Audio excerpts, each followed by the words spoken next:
Hello everyone, welcome to my new video. So today in this video we'll talk about chemical bonding part third of coordinate bond. मैंने first and second part already बना दिया है जिसमें मैंने discuss किया है first part में electrovalent bond और सेकंड पार्ट में कोवेलेंट बॉन्ड.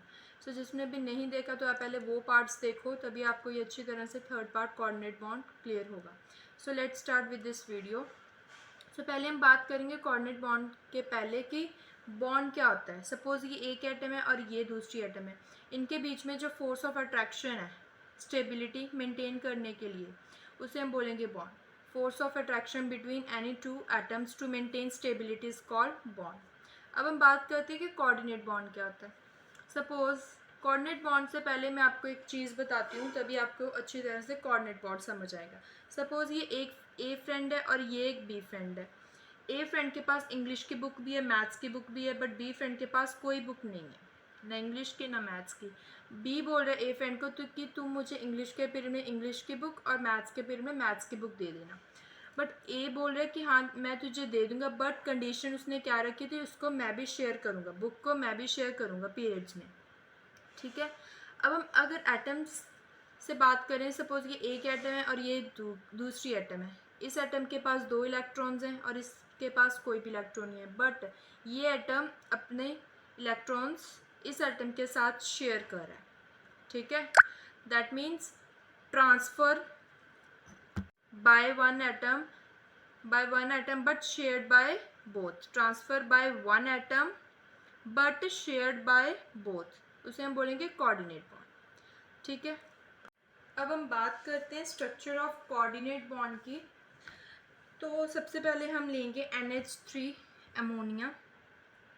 अब अमोनिया में कौन सा बॉन्ड फॉर्म होता है, कोवलेंट बॉन्ड, जो हम पहले के वीडियो में डिस्कस कर चुके हैं कोवलेंट बॉन्ड.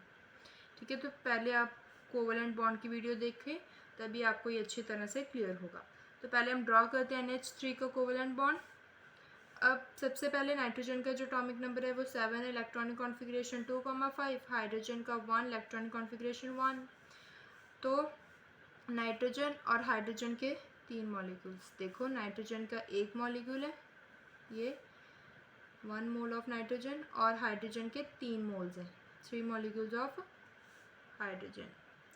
तो हम क्या करते हैं, इलेक्ट्रॉन डॉट स्ट्रक्चर में सिर्फ वैलेंस इलेक्ट्रॉन्स को ही ड्रॉ करते हैं. तो यहाँ पे भी हम वैलेंस इलेक्ट्रॉन्स को ड्रॉ करेंगे. 1 2 3 4 5 थे तो 5 ड्रॉ कर दिए. हाइड्रोजन के 1 1 1 1 ड्रॉ कर दिए. और मैंने आपको पिछले वीडियोस में भी बताया था कि जो हाइड्रोजन या फिर कुछ कोई भी एटम स्टेबल कैसे होते हैं.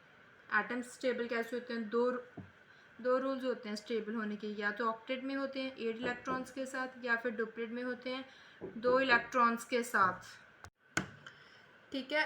अब ये जो हाइड्रोजन है इसके पास एक एक इलेक्ट्रॉन है, ये स्टेबल बनना चाहते हैं तो ये डुप्लेट में स्टेबल बन जाएंगे 2 इलेक्ट्रॉन्स के साथ. ये एक एक इलेक्ट्रॉन नाइट्रोजन से ले लेंगे ऐसे.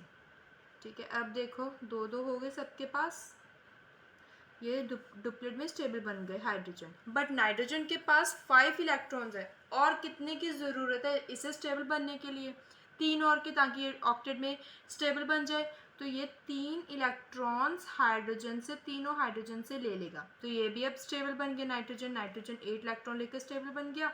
हाइड्रोजन 2 इलेक्ट्रॉन्स नाइट्रोजन से लेकर स्टेबल बन गए. ठीक है. 2 इलेक्ट्रॉन्स हाइड्रोजन के बीच में. ठीक है. अब देखो इन दोनों के बीच में बॉन्ड फॉर्म हो रहा है, इन दोनों के बीच में, इन दोनों के और इन दोनों के बीच में. अब ये जो नॉन बॉन्डेड है, इनका जो बॉन्ड नहीं फॉर्म हुआ, नॉन बॉन्डेड, किसी और के साथ इसका बॉन्ड नहीं फॉर्म हुआ है, या इसे हम बोलेंगे या तो नॉन बॉन्डेड या फिर लोन पेयर. क्लियर. ठीक है. अब इन दोनों के बीच में बॉन्ड, इन दोनों के बीच में बॉन्ड, इन दोनों के बीच में बॉन्ड फॉर्म हो रहा है, बट ये जो 2 इलेक्ट्रॉन्स हैं इनके बीच में बॉन्ड नहीं फॉर्म हो रहा है. ठीक है. नॉन बॉन्डेड है, या फिर इसे हम बोलेंगे लोन पेयर. ठीक है. अब देखो सपोज हाइड्रोजन है. हाइड्रोजन जब अपना एक इलेक्ट्रॉन को लूज करेगा तो क्या बन जाएगा, हाइड्राइड आयन H+. अब इसके पास 0 इलेक्ट्रॉन्स हैं, कोई भी इलेक्ट्रॉन नहीं है इसके पास. अब हाइड्राइड आयन के पास 0 इलेक्ट्रॉन. ठीक है. अब ये जो नाइट्रोजन है, हम फिर से यहाँ पे ड्रॉ करेंगे स्ट्रक्चर NH3 का.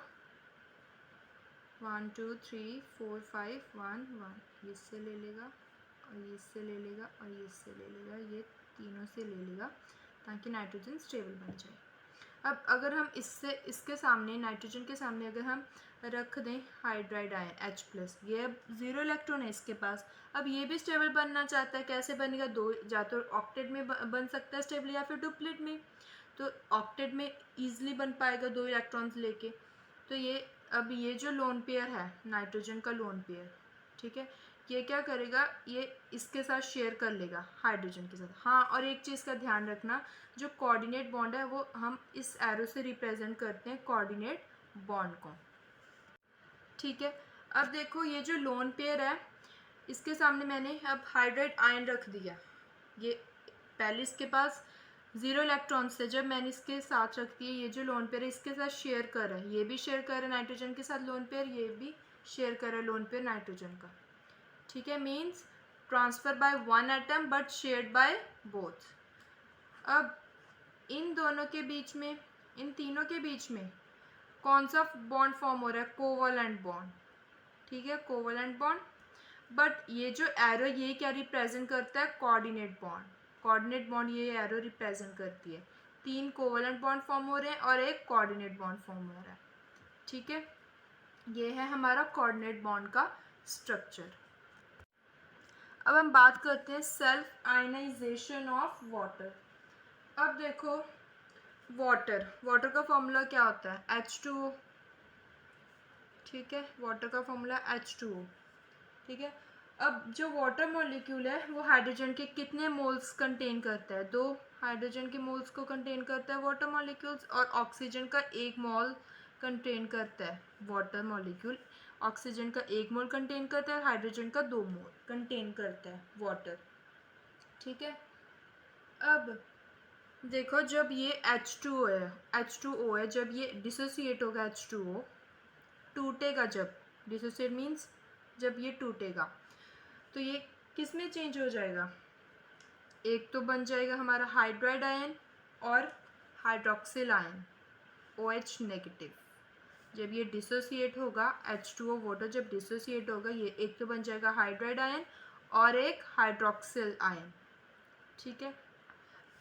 अब अगर सपोज करो 2 मोल्स हैं H2O, दो वाटर के मॉलिक्यूल्स हैं, अब क्या फॉर्म होगा? हाइड्रोनियम आयन और हाइड्रोक्सिल आयन, ठीक है। ये क्या है हमारा? हाइड्रोनियम आयन H3O+, ठीक है, हाइड्रोनियम आयन। और ये है हमारा हाइड्रोक्साइड आयन, ठीक है, हाइड्रोक्साइड आयन। जब 2 मॉलिक्यूल्स वाटर के ऐड हुए तो क्या फॉर्म हुआ? हाइड्रोनियम आयन और हाइड्रोक्साइड आयन, ठीक है। अब देखो H2O, पहले हम ड्रॉ करेंगे स्ट्रक्चर ऑफ H2O। H2O में कौन सा बॉन्ड फॉर्म होता है? Covalent bond. मैं फिर से बोल रही हूँ, आप पहले कोवलेंट बॉन्ड इलेक्ट्रोवलेंट बॉन्ड की वीडियो देखें, तभी आपको ये अच्छी तरह से क्लियर होगा। अब H2O में कोवलेंट बॉन्ड फॉर्म होता है, ठीक है। अब कैसे? हाइड्रोजन के 2 मोल्स हैं और ऑक्सीजन का 1 मोल, ठीक है। अब ऑक्सीजन का जो एटॉमिक नंबर है वो कितना है?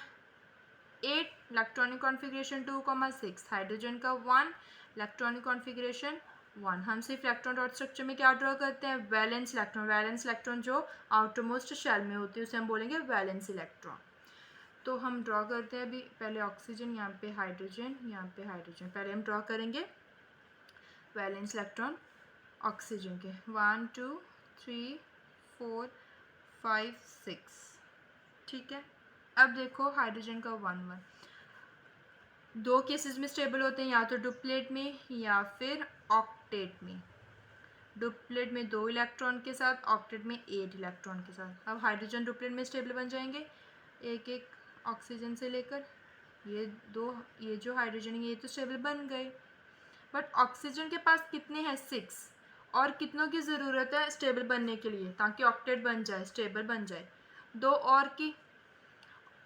पहले तो अब देखो जो ऑक्सीजन है उसके पास 6 इलेक्ट्रॉन्स तो ऑलरेडी हैं, ठीक है। और कितने की ज़रूरत है ऑक्सीजन को ताकि वो स्टेबल बन जाए, ऑक्टेट बन जाए, 2 और की ताकि वो 8 बन जाए, ऑक्टेट बन जाए। तो ये जो 2 और की नीड है इसे ऑक्सीजन को, ये इन हाइड्रोजन से ले लेगा। तो ये भी अब क्या बन गया स्टेबल, 2 इलेक्ट्रॉन्स ले लिए, स्टेबल बन गया ऑक्टेट में। ठीक है, ये है हमारा H2O। इसमें कौन सा बॉन्ड फॉर्म हुआ है, कोवैलेंट बॉन्ड। ठीक है, अब देखो इन दोनों के बीच में कौन सा बॉन्ड फॉर्म है, covalent bond, covalent bond. But ये जो नॉन बॉन्डेड इलेक्ट्रॉन है जिसका बॉन्ड किसी और के साथ फॉर्म ही नहीं हुआ है, इसे हम बोलेंगे lone pair. 2 lone pair form हुए H2O में। ठीक है, ये एक लोन पेयर और ये एक lone pair, 2 lone pair form हो गए। ठीक है, 2 लोन पेयर्स।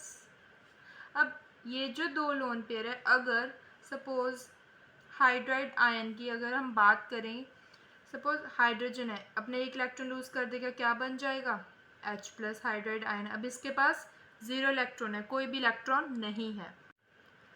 अब ये क्या करेगा, ये जो हाइड्राइड आयन है ये भी अब स्टेबल बनना चाहता है बिकॉज इसके पास अब 0 इलेक्ट्रॉन है, बिकॉज इसने अपने एक इलेक्ट्रॉन लूज कर दिया। तो हम पहले ये स्ट्रक्चर ड्रॉ करते हैं, H2O का OH, 2 लोन पेयर बचे थे ना, एक तो ये और एक तो ये, तो हमने वो लोन पेयर ड्रॉ कर लिए।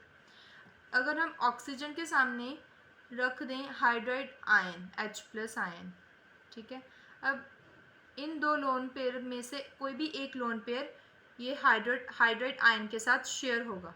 ठीक है, transfer by 1 atom but shared by both. तो ये क्या है हमारा, हाइड्रोनियम आयन के बीच में कौन सा बॉन्ड फॉर्म हुआ, कोऑर्डिनेट बॉन्ड, और इसे हम बोलेंगे सेल्फ आयनाइजेशन ऑफ वाटर। इसका एग्जैक्टली स्ट्रक्चर कैसे बनेगा, ऐसे एक नीचे हाइड्रोनियम आयन का मैं ड्रॉ कर रही हूँ, H2O का नहीं। अब 2 इसके पास लोन पेयर थे, मैंने एक अब लोन पेयर ड्रॉ कर लिया, इसको दे दिया एक लोन पेयर। इन दोनों के बीच में कौन सा बॉन्ड फॉर्म हो रहा है, कोवैलेंट बॉन्ड और एक कोऑर्डिनेट बॉन्ड। एक कोऑर्डिनेट बॉन्ड फॉर्म हो रहा है, ठीक है, और 2 कोवैलेंट बॉन्ड फॉर्म हो रहे हैं। अब देखो ये जो हाइड्रोजन है इसके पास कोवैलेंट बॉन्ड फॉर्म है और इसके पास भी कोवैलेंट बॉन्ड फॉर्म हो रहा है, और इसके पास कौन सा बॉन्ड फॉर्म हो रहा है, coordinate bond. But 2 lone pair बचे थे ना, मैंने एक लोन पेयर यहाँ पे रख लिया है, दोनों में से कोई भी एक लोन पेयर इस हाइड्राइड आयन के साथ शेयर होगा। ठीक है, that means 2 covalent bond form हुए हाइड्रोनियम आयन में और एक कोऑर्डिनेट बॉन्ड फॉर्म हुआ। ठीक है, सो फाइनली विद दिस हमारा केमिकल बॉन्डिंग चैप्टर केमिस्ट्री का ख़त्म हो चुका है। So guys if you like this video then please share it with your friends and don't forget to subscribe my channel.